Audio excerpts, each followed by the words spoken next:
Welcome to a new Paradigm of Education podcast. My name is Monique Sayers and I'm your host. Education as we know it has been changing rapidly. The old paradigm of education is no longer serving our students, our community, our educators, our parents. We have all risen up into a new paradigm of education. We've seen death, we've seen destruction, we've seen despair. But what's actually come out of that is this beautiful transformational place where educators, parents, and students are all able to rise up and create this new paradigm together. Because after all, we are all educators. Today, we have a very special guest. Her name is Angela Hardis.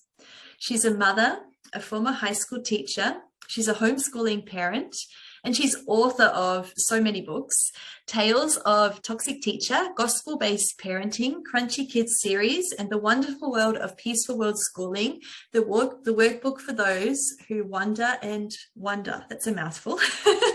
That's beautiful, as well as the visionary of the Peaceful World Schooling Project. So it is my honor to welcome you today, Angela. And I'd love if you could just introduce us and tell us a little bit about yourself, please. Sure. Thank you so much, Monique. It is my pleasure to finally be able to connect with you and to be able to just share some more ideas that hopefully can make a difference in the world. So as you mentioned, I am a teacher. So I teach actually right outside of Washington, D.C. I've taught everything from kindergarten through 12th grade. I've taught Spanish, I've taught ESOL, I've taught special education, math, science, kind of a little bit of everything. And this actually at the beginning of this year, I actually am transitioning out of the public school system and wanting to create something that is a little bit more in line with my beliefs and my values. As you mentioned, there are so many issues that have been arising, especially since COVID started. I feel like people are really starting to wake up and to see a lot of the harm that has been caused within the schooling system, and really starting to think outside of the box about what kind of an educational environment do I want for my child. And we're starting to create something new. And so that's something I'm really excited to see and to partner with other parents and help them know some of the what is that? Okay, beautiful, beautiful.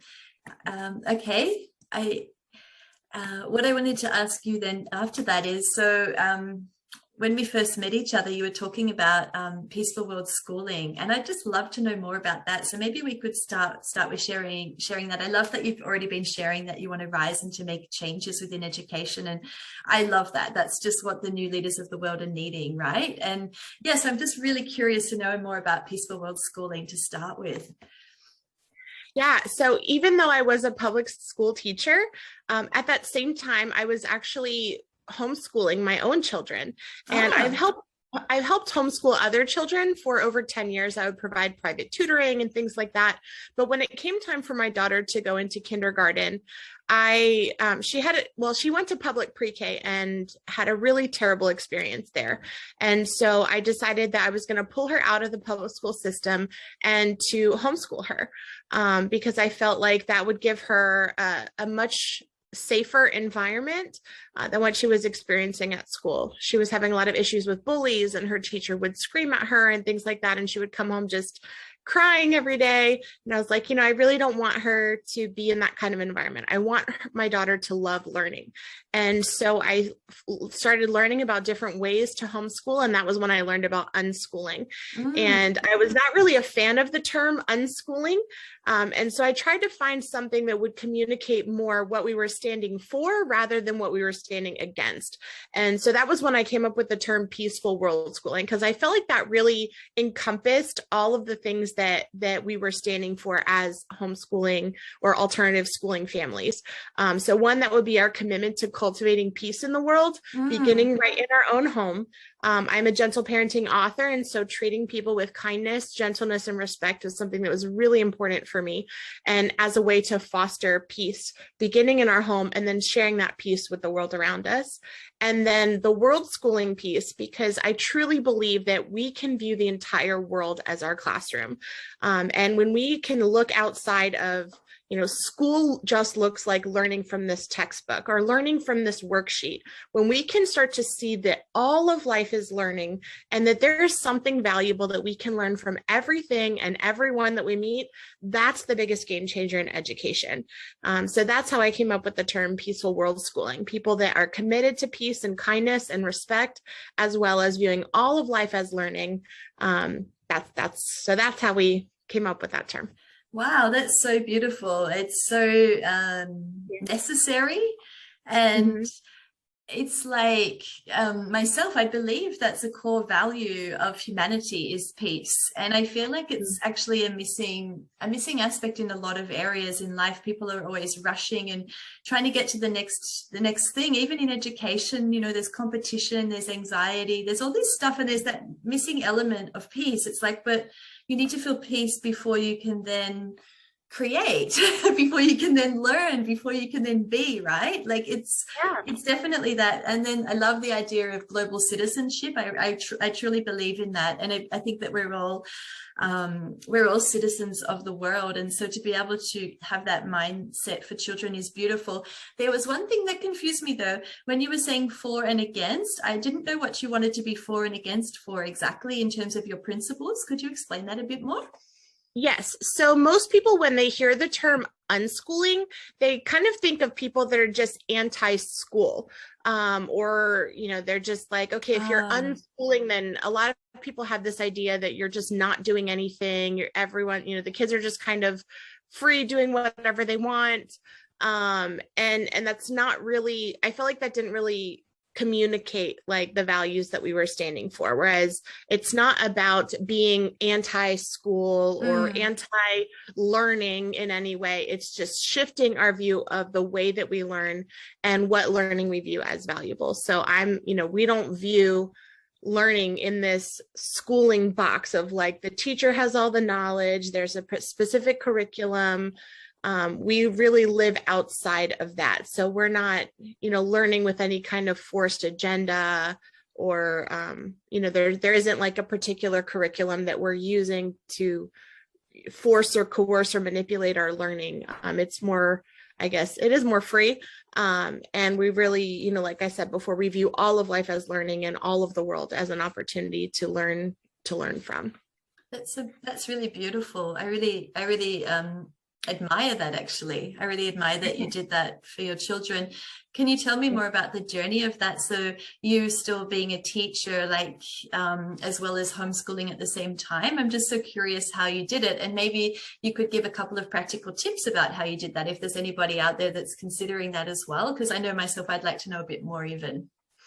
Sure. Yeah. So one of the things that I was learning is that anytime that you're transitioning from going from a structured or formal schooling environment into a more alternative educational experience or cultivating a new sort of educational experience, it's so important to go through a process called deschooling. And so deschooling is basically this process where you live as though school didn't exist. Wow. And yeah, and that really, for me as a teacher, that was really, really difficult because, of course, as a teacher, we have these ideas and expectations of what learning is supposed to look like. Like, I'm supposed to teach this lesson and we're supposed to go in this order, and then they're supposed to learn this next, and then we're supposed to give a test. We have all these supposed to, or what they should be doing, what they shouldn't be doing.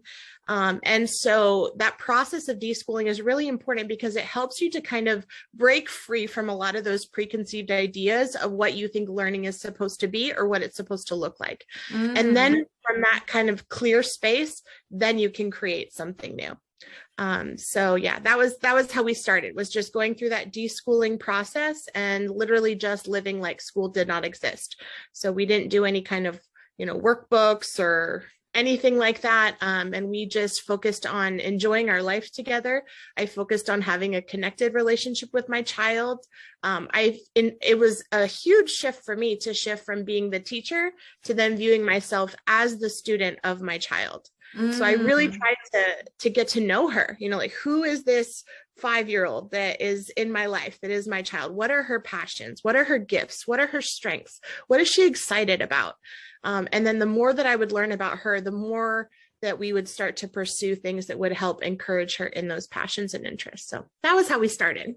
That's so beautiful. And that's so useful and relevant for both educators and parents. I think that's really empowering for parents to hear that message, because a lot of parents, I don't want to judge a lot of parents and put them in a box or anything, but perhaps some have had not knowing how to educate their children. What do I do? How do I educate? And if you just throw all of that out the window and just let the child lead, like what you're saying, you become a student to your child, you're already educating, right? That is education.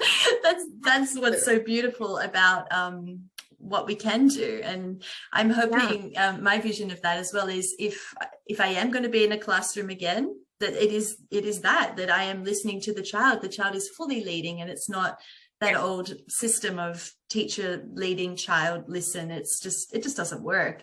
So I'm so curious about this topic that now I want to know, so when did it lead back to your children wanting to then learn maths or English per se? Like, did they suddenly just have this like feeling inside, I want to write something today? Or like, did you end up kind of weaving in the curriculum, or did you just totally just say, no, we're just going to do, you know, whatever, build sticks today? Or like, because I know myself as a teacher, I would also have that in the back of my mind of like, oh, maybe they should know 3 times 4 by now, and they don't know. And because I've been educated that way through the university and then through public system as well. So I'm just wondering how they suddenly the curiosity led to them wanting to do that, if they wanted to, you know?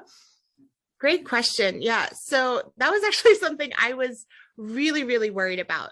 And as I was learning about this idea of natural learning or child-led learning, as you mentioned, I was really skeptical, because I had spent my entire career teaching other children, in essence, forcing them to learn things that they didn't really care to learn about. I was teaching Algebra 2. I was teaching, science. I mean, and in every grade, whether it was kindergarten to 12th grade, I had students in my class that it was my job to force them to learn something that they didn't care about. And so I was scared, I was like, oh my gosh, can my daughter really learn how to read if I don't teach her? And I was worried, I'm like, I'm going to be the reading teacher with the, 10-year-old kid that doesn't know how to read, Yeah. And so that was a real fear that I had, but I just thought, you know what? It's kindergarten. I'm just going to go all in. We'll give it a try. And the beautiful thing about homeschooling or unschooling or world schooling or whatever you want to call it is that if you try something and it doesn't work, you can always change. And so that was my comfort. I was like, you know what? I'm going to go all in. I'm going to give this life learning thing a try. I'm going to see, can my daughter really learn on her own without me forcing her, without me coercing her, without me making her, do worksheets or whatever, without me teaching her? Can she really learn? And so that was kind of my experiment that I did. And it absolutely blew my mind. I've been completely shocked with just observing my child's natural learning process and how she has taught herself how to read. Right now she's 7 years old and she loves to read chapter books. Wow. She's probably reading. It is incredible. She probably reads about 2 to 3 grade levels above her current grade level if she were to be in school. But even more so than that, I love the fact that she loves to read. And that was one of the things that was really important for me, because I found that when we force kids to learn, it totally takes away all the fun from it. But when kids are free to learn on their own, then they have that intuitive joy and curiosity and that love and that passion for learning. And so that was really important for me, that she could hold on to that love for learning and that I would not squander that by forcing her or coercing her to learn something. And so, so she loves to read. We read together a lot. We try to read every night together. But even in addition to the reading as well, she also really loves to write. So she has actually published 2 different books on her own. Wow. So she is 7 years old and she's published 2 books. Wow. And I could share the link with you for those. Yeah, we can put that down there. Entrepreneurship for children. I love it. It's amazing. It is. It's really, really incredible. And so she also likes to, handwrite her own books. but a lot of it, a lot of times she can't write as fast as she can kind of talk out her stories. So a lot of her writing process, I'm helping her with a lot of the writing now because she's still young.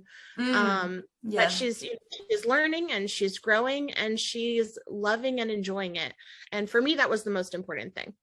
I just love that. I really love what you're doing, and that it's naturally flowing through her, and that's obviously her genius aspect is writing. That's what she's loving. And who knows, maybe next year it's counting. We don't know what it is, right? But when all the sales come in from the books, she'll be like, hey, I suddenly need to know about this. Like it's entrepreneurship for children. I feel like that's part of the new paradigm. That's what I'm loving about the world. Like, I notice all of a sudden, like, when the world sort of crumbled and all the systems started to fail, a lot of people were looking within themselves, well, what can I do? What can I create?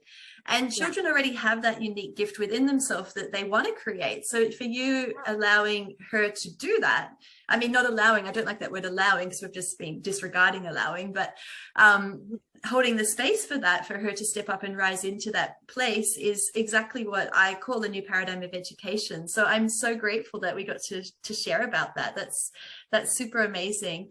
What other topics? And we could talk about gentle parenting, because I know there'll be some parents out there that will want to know more about that. If you wanted to maybe share about that. Sure.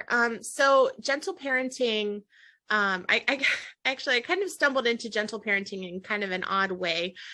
So I'm not sure how, like, is spanking very common where you live? Is that like oh, that's so old fashioned. Okay. Yeah. That was like in like a few generations ago. Now it would be totally like, no. Is that what you mean? Yeah. So here in the United States, spanking is the norm. Like that's just what we do here. Right. It's very common. And in fact, if you don't spank your children, it's like really taboo. People think that, here people think that if you don't spank your children, that you're spoiling them, or that they'll grow up to be really terribly behaved. And it really is a part of American culture to hit your kids. What a contrast that is, right? Ours would be the opposite. People would be calling lawyers like, I can't believe they're touching this child. Like, honestly, it's really a contrast, and we're in the same world. This is really fascinating. So spanking is very, very popular, very common. And I was actually raised being spanked. My family are very devout Christians, and I'm a Christian as well. And so, we were raised and taught that the Bible says, spare the rod and spoil the child. And that's just kind of the phrase that they say here all the time. So especially in Christian circles, it's very common for Christians to use spanking or smacking, as you would say. And so when my daughter was around 1 year old, I was really trying to figure out, okay, how do I do this? Because I wanted to discipline my daughter the way that the Bible said. And all my life I've been told the Bible says, spare the rod, spoil the child. So if that's what the Bible says, I want to make sure I'm doing it right. And so that was how I kind of got started. I started really researching to see, what does the Bible say about spanking? And the things that I learned just completely blew my mind. And I became convinced after studying the original languages, so after studying the Bible in Hebrew and learning what the scriptures truly say on that subject, it became clear to me that there is zero biblical basis to hit your children. Okay. And so I felt like that was something important that every parent needed to know, that we can absolutely parent, our children. We can discipline our children, and we don't have to hit them, and we don't have to punish them, and we don't have to, treat them in these terrible ways. We don't have to yell. We don't have to send them to timeout. We don't have to do these things. And so for me, that was really mind blowing. So that was why I ended up writing my first book. It started as kind of my notes to myself, my own gospel-based teaching. Is that the book you mean? Yeah, gospel-based parenting. So that book kind of chronicles my own journey and my own study of what does the Bible really say about discipline and how to discipline our children. And so that was my very first book that I ever published, was that one. And ever since then, I've just been a real advocate, especially in the Christian world and in the United States, because spanking is something that is so much a part of our lives here. Just trying to awareness to the fact that there are other ways to interact and relate with your children, namely interacting with them with respect, with kindness, with gentleness. We can still have boundaries, we can still, care for ourselves and kind of set limits as well and have those boundaries. But we don't have to interact with our children through, force, coercion, discipline, punishment, things like that. So yeah, wow, yeah. No, that's okay. I was I didn't know if there were certain principles or practices with gentle parenting, but you've just explained them, that it's like the opposite of cohesion and force. It's just allowance. And I think that kind of ties in with world schooling and the philosophy around that. It's about allowance. Like, I'm not going to be forcing onto you. It's a place of mutual allowance and respect from the parent and the child. Yeah, well, I think it really is about partnership, if a lot of times as parents we have this like authoritarian view, like I'm the authority and my kids have to obey me no matter what. But with gentle parenting, it really kind of flips that on its head. Like, my child, a lot of people are like, oh, what do you do when your child doesn't obey you? And my response is, I don't create opportunities for them to disobey, because I'm not dishing out these commands to my child. My child has choices in their life every day, and they get to experience the natural consequences of their choices. So I don't have to, punish them, or it's not me against my child. It's my child and I partnering together to solve some common problem that we're both having. And we're working together in partnership to deal with whatever problems that we face together. So yeah, they are just as valuable in the relationship as I am. And I don't have to, be this like authoritarian controlling over them. Yeah, exactly. And that same principle, it should apply in teaching as well, that it's Absolutely. A mutual respect. And even the same with parents and educators, that it's a mutual respect. Like, I always feel the new paradigm of education is like a circle with everybody kind of all standing around together as equals. And there's this space in the middle for creation and choice, and people can step in and then step out as they like. That's how I envisioned it when I was feeling the energy of what it was. So I wanted to ask you with the self-directed learning as well. So was there any certain principles or practices particularly that could help either parents or teachers, maybe, like, that they could adopt? Is there any other kind of things from there you could let us know about? One of the biggest principles, I think, is trust. Really being able to trust yourself and to trust your child. Because I think a lot of times we bring a lot of our own fears and worries and expectations into the world of education. And when we can release those and let those go and trust my child is going to learn what they need to learn, when they need to learn it, how they need to learn it, in the way they need to learn it. Like, I don't have to force or coerce my child to learn anything. For human beings, learning is as natural as breathing. It really, truly is. And, as a teacher, I was seeing so much of what we were teaching kids in school was completely useless for what they were doing in the real world. And as a teacher, I'm sure you probably see the same thing too, that there's so much of what we do in the classroom that was a waste of time, a waste of energy. It wasn't useful or relevant to them. And so when we can really step, outside of that and let go of the curriculum, let go of the expectations, and to trust myself and trust my child, they're going to learn what they need to learn. And so that's for me, that's probably one of the biggest things, is being able to trust myself and to trust my kids. That's really beautiful. Trust is also definitely something for the new paradigm, because a lot of people can lose that within themselves. And if you can trust yourself ultimately and feel responsible within yourself, then of course you can guide your children, and then they can guide you as well. And they naturally are born with trust. Like, there's no reason for them not to trust us. It's just suddenly it's something that's learned over time. So I really love that. I really love that you've applied that principle. I'm going to ask you something I've been asking in all of the podcasts so far. What would you imagine if you could envision a new paradigm of education? It can be something that is now, or it could be something in the future that we're bringing to now. Because, you know, if you believe in affirmations, I believe that everything that we say at this moment can be brought into fruition right now. So, yeah, go big, go loud if you want to. I've been asking everybody, because it's, you know, when I downloaded the wisdom to write the book, I realized it's not this paradigm is not about me saying it is or it isn't. I really feel like it's a co-creative space. And so that's why I'm truly interested for each educator or parent that I'm speaking to on this podcast to kind of just share their wisdom, you know, around that in any way. Yeah. I see the new paradigm for education. I truly see it as a space of educational freedom, like complete educational freedom, that we are free to learn what, how, when, in what way, whatever we want.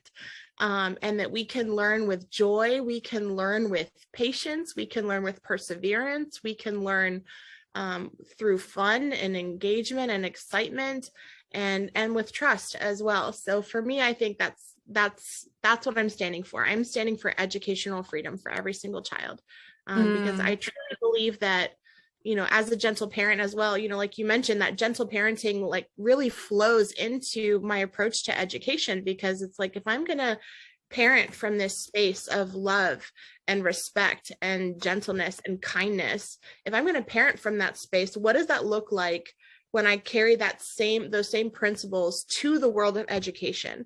And that's why I couldn't continue in the public school space anymore, because I'm committed to being a person that operates all of my relationships, that all of my relationships with other human beings are completely free from force, coercion, threats, manipulation, violence, you know, all isolation, you know, all of those things, punishment, you know, and if I'm operating free from those things and creating a space where kids can experience freedom from those things as well, that's the educational paradigm that I'm looking for, that I'm committed to creating in the world. That's beautiful. That is so amazing. And I hope all of our listeners out there have also been contemplating on that as you've been sharing. I was just listening to your wisdom and just in my mind, just taking it all in and just saying, yes, that is like freedom is a gift. It's really a gift from grace, and it's very, very necessary. And I just actually laugh at the old paradigm and just think, how did we do that for so long? Like centuries, like I don't know what we would like, what was going on. And I'm just actually really grateful that we have this moment, and there's pioneers and there's people, there's leaders that actually care and actually really want to make a change for our children, not just for our children, but for the generations and the generations. And it's going to be a wave. It just takes, you know, people like yourself, myself, others to decide that they want to make a change, whether it's a small change, whether it's a massive change like you've done, like you've stepped out of the mainstream system and you've said, that's it, I'm done with that, and I'm just going to take a stand for this is what I am. That's, you know, that's a warrior. That's really beautiful. And I feel like whatever change that is for you, our listener, whatever that is, I'd really love to hear from you around that as well, because I really do care about yeah, I really do care about our children and also the future of our children. I have like tears. You probably can't see that, but yeah. So I don't even know what to lead on from there, because that was just so beautiful. But I do actually want to know a bit more about like what else you do in the world. Like, do you provide any other services or any other gifts that you could share with us? We'd love to hear about that as well. Yeah, I do. So since I have left the world of teaching in the school system, I feel like I will always be a teacher. That's just, you know, who I am. So I actually have designed some gentle parenting courses that are based on my book, Gospel-Based Parenting. So I have those available on my website. I also designed a course as well, a typing course called Reading and Typing, which that was something I actually created with my special education students in mind. Because I found that a lot of my students really struggled with being able to express themselves on the computer, and you know, so much of what they do in school and not just in school, but in the world is on the computer. So we don't know how to type properly, then we're wasting a lot of time, not being able to type. And so that was why I created this curriculum that actually teaches typing through phonics and spelling patterns. Oh, wow. That's yeah. amazing. So it's not just isolated letters the child's just punching. Where's the P? Where's the A? Like it's with the phonic sounds. That's brilliant. I think that's so useful. It's like incorporating quite a lot of skills in one doing that. That's amazing. Yep. So I started that as well. And then I have a YouTube channel also that I offer. I have my own podcast too. So I put the videos of my podcast on the YouTube channel. And I also share videos about unschooling, peaceful world schooling, gentle parenting on there. You can also check out my podcast. It's the Peaceful World Schooling podcast that I have as well. And as you mentioned, I've written like 16 books now. Oh, wow. So, yeah. I've written a lot of books, and my daughter, as I mentioned, she's been helping me write some books too for the Crunchy Kids series. And so that's your series, is it? The Crunchy Kids series? Yes, the Crunchy Kids series. So I wrote that because I wanted to be able to have children's books that I felt like communicated some of these alternative lifestyle things that we have. So like, we don't really go to the doctor. We use essential oils and things like that. Breastfeeding was really important to us. Co-sleeping was really important to us. And I just felt like there weren't a lot of mainstream books that reflected those choices that we had as, in our parenting or, in our family. And so, so I wrote the Crunchy Kids series to kind of have children's books that showed a lot of those other alternative ways. I love that. So it's like, it's role modeling the real world, like not the old fashioned world, but the real world of what we do now, like with alternative medicine, alternative healing, and whatever's in your series, like you've written it based off that. That is so useful. I love that. I was just reading a fairy tale the other day and I was just like, really? I think I need to throw these fairy tales out the window. Like they're just not serving anymore. They're just so old fashioned, and maybe they have they're good with literacy or something, but we can rewrite this. You can put beautiful literacy into these series. That's amazing. That's so useful and helpful. Being able to pass on a lot of that, the natural, holistic wisdom and stuff, being able to teach our kids, these are essential oils or herbs or different plants that we can use for our own healing and for our wellness. And so, being able to have children's books that share that knowledge and pass that along to them, I think is so important, so we have that. And then my latest book is called Tales of a Toxic Teacher, Exposing the Cycles of Abuse Within Our Schools. And that book,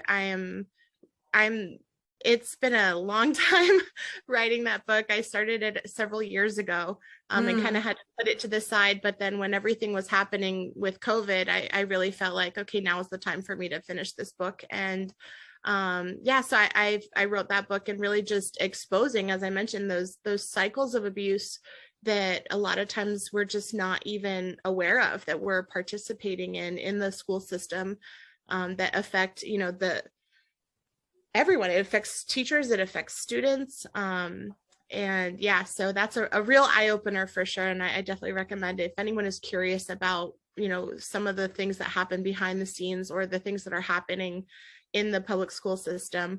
I would highly recommend, getting that book and checking that out. And it kind of introduces as well, that idea that you have of the new paradigm of, these are the things that we're seeing in this cycle, in this system that is really not serving kids and is actually causing a lot of harm to kids, whether intentionally or unintentionally. And then as we see that harm, it's like, okay, now what are we going to create instead? It's so necessary and it's so needed. And I will definitely be looking that book up for sure. And I'm sure it'll be so useful for a lot of parents and a lot of educators out there just to understand. And as I said, just to make that one change, it just takes one sentence of one person's book to spark that little bit of intrigue to then step into considering, what can I do? What can I do to make a change? And there's always something that we can all do, no matter who we are, if we all just choose to take responsibility for that. And also there's a lot of beauty we can create as well, from that. It's not just all about not what's not working. It's also, wow, well, what can we do instead of that? So I'm really inspired by that. And I'm so inspired by this Crunchy Kids series, because I have been wanting to have more inspirational books for my own daughter, even though she's only 4 and she speaks Spanish, but and English, but I've been wanting to get some books, so I would like to, I'd like to get some of those. They sound really, really profound. Was there any other final wisdom you wanted to share with us before we wrap up for today? Yeah, I just would like to encourage anyone that's listening to really ask yourself the question, why? Why are we doing what we're doing? And know that whatever your child's educational environment is, that is your choice. And the beautiful thing about that is that if whatever you're doing is not working for you, or if that's not serving your kids in any way, you have the power to create something new. You have the power to create whatever kind of educational environment that you want for your child. And I promise you, when you start thinking outside of the schooling box, there are amazing, amazing, incredible things that are awaiting you on the other side. So yeah, please feel free to connect with me, and I'm more than happy to help support you in your peaceful world schooling journey, in whatever that might look like for you. And I wish you all the best in what you are creating in the world. Oh, thank you so much. I really love that. Angela, that's such a beautiful message to share. And I always close with the famous Gandhi quote of "Be the change that you wish to see in that world." I really believe that we all are change makers. And if you'd also like to connect with us in a New Paradigm of Education group, we're growing a group in there to help teachers and parents across the world who may want to share information or receive information about this new paradigm together. So all of our links and wisdom from Angela will be posted below. And I really look forward to connecting with you at some moment, Angela. And thank you to all of our listeners. And may you all have the most beautiful day. And remember that education is always coming from within. It's not an external thing. Thank you.